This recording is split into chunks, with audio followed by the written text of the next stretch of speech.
ஐஸ்வர்யா கருத்தரித்தல் மையங்களில் ஜனவரி 30 முதல் பிப்ரவரி 5 வரை இலவச ஆலோசனை மற்றும் சிகிச்சைகளில் மாபெரும் சிறப்பு சலுகை. 2026ஆம் ஆண்டிற்கான செலிபிரிட்டி கிரிக்கெட் லீக் தொடர் தற்போது சூடுபிடித்துள்ளது. குரூப் சுற்று போட்டிகள் வெற்றிகரமாக நிறைவடைந்துள்ளன. 6 நாட்கள் கிரிக்கெட் போட்டிக்கு பிறகு முதல் 4 அணிகள் நாக் அவுட் சுற்றுக்கு தகுதி பெற்றுள்ளன. வரும் வார இறுதியில் சாம்பியன் பட்டத்திற்காக இந்த அணிகள் களமிறங்க உள்ளன.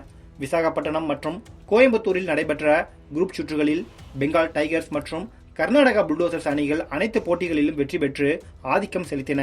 கேரளா ஸ்ட்ரைக்கர்ஸ் அணி தான் விளையாடிய 3 போட்டிகளில் 2இல் வெற்றி பெற்று அரையிறுதிக்கு முன்னேறியது. நடப்பு சாம்பியன் பஞ்சாப் தேஷியர், தெலுங்கு வாரியர்ஸ் மற்றும் போஜ்புரி தபாங் போன்ற அணிகள் தலா ஒரு வெற்றியுடன் வெளியேறின. வேல்ஸ் சென்னை கிங்ஸ் ஒரு வெற்றி பெற்றாலும் சிறந்த நெட் ரன் ரேட்டின் அடிப்படையில் அரையிறுதிக்கு தகுதி பெற்றது. பாலிவுட்டின் மும்பை ஹீரோஸ் அணி அனைத்து போட்டிகளிலும் தோல்வியடைந்து வெளியேற்றப்பட்டது. இந்நிலையில் அரையிறுதிக்கு 4 அணிகள் தகுதி பெற்றுள்ளன. முதலாவது இடத்தில் கர்நாடகா புல்டோசர்ஸ் அணியும், 2வது இடத்தில் பெங்கால் டைகர்ஸும், 3வது இடத்தில் கேரளா ஸ்ட்ரைக்கர்ஸும், 4வது இடத்தில் வேல்ஸ் சென்னை கிங்ஸ் அணிகளும் இடம்பெற்றுள்ளன. முதல் இடம் பிடித்த அணி 4வது இடத்துடனும், 2வது இடம் பிடித்த அணி 3வது இடம் பிடித்த அணியுடன் மோதும். ஜனவரி 31ஆம் தேதி அன்று 2வது அரையிறுதி போட்டியில் கர்நாடகா புல்டோசர்ஸ் அணியை மாலை 6:30 மணிக்கு வேல்ஸ் சென்னை கிங்ஸ் எதிர்கொள்கிறது. முன்னதாக மதியம் 2 மணிக்கு நடைபெறும் முதலாவது அரையிறுதி போட்டியில் பெங்கால் டைகர்ஸ் மற்றும் கேரளா ஸ்ட்ரைக்கர்ஸ் அணிகள் மோதுகின்றன. இறுதிப் போட்டி பிப்ரவரி 1ஆம் தேதி மாலை 6:30 மணிக்கு கோவையில் நடைபெறும். இந்த வருடம் எந்த அணி கோப்பையை வெல்லப் போகிறது என்கிற ஆர்வம் ரசிகர்கள் மத்தியில் எழுந்துள்ளது. முன்னதாக வேல்ஸ் சென்னை கிங்ஸ் அணி மும்பை ஹீரோஸ் அணியுடன் போட்டியிட்டது. இந்த போட்டியில் முதலில் பேட்டிங் செய்த வேல்ஸ் சென்னை கிங்ஸ் 20 ஓவர்களில் 3 விக்கெட்டுகள் இழப்புக்கு 225 ரன்கள் குவித்தது.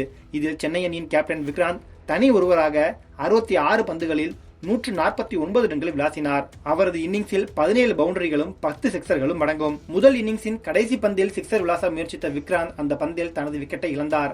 மிடான் திசையில் கேட்ச் ஆனார். அவரது விக்கெட்டை கைப்பற்றியதும் மும்பை ஹீரோஸ் அணியைச் சேர்ந்த வீரர்கள் பலரும் துள்ளி குதித்து கொண்டாடினர். குறிப்பாக கேட்ச் பிடித்த நடிகரோ பந்தை ஆக்ரோஷமாக தூக்கி வீசி கிரிக்கெட் வீரர் சேகர் தவான் போல தொடையை தட்டி செலிப்ரேஷன் செய்தார்.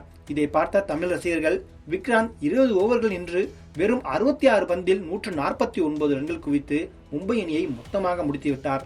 அப்படி இருக்கையில் கடைசி பந்தில் டயர்டில் அடித்த பந்தை கேட்ச் பிடித்துவிட்டு ஓவராக ஆட்டம் போடுகிறீர்களே, அப்படியானால் செலிபிரிட்டி கிரிக்கெட் லீக்கின் கெத்து நடிகர் விக்ராந்த் தானா என பலரும் கேள்வி எழுப்பி வருகிறார்கள். 226 ரன்கள் எடுத்தால் வெற்றி என்ற இலக்குடன் களமிறங்கிய மும்பை ஹீரோஸ் அணியால் அந்த இலக்கை எட்ட முடியவில்லை. மும்பை அணி 19.4 ஓவர்களில் அனைத்து விக்கெட்டுகளையும் இழந்து 166 ரன்கள் மட்டுமே எடுத்து தோல்வியடைந்தது.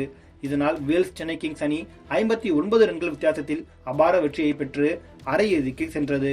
குறிப்பாக இந்த போட்டியில் சதமடித்த நடிகர் விக்ராந்த், நடிகரும் தனது சகோதரருமான நடிகர் விஜய் மெர்சல் படத்தில் செய்யக்கூடிய அவரது செய்கையை ரீக்ரியேட் செய்தார். இது விஜய் ரசிகர்கள் மத்தியில் மிகப்பெரிய வைரலானது. இந்நிலையில் செமிஃபைனலில் சென்னை அணி வெல்லுமா என்கிற எதிர்பார்ப்பு ரசிகர்கள் மத்தியிலும் உள்ளது. ஐஸ்வர்யா கருத்தரித்தல் மையங்களில் ஜனவரி 30 முதல் பிப்ரவரி 5 வரை இலவச ஆலோசனை மற்றும் சிகிச்சைகளில் மாபெரும் சிறப்பு சலுகை.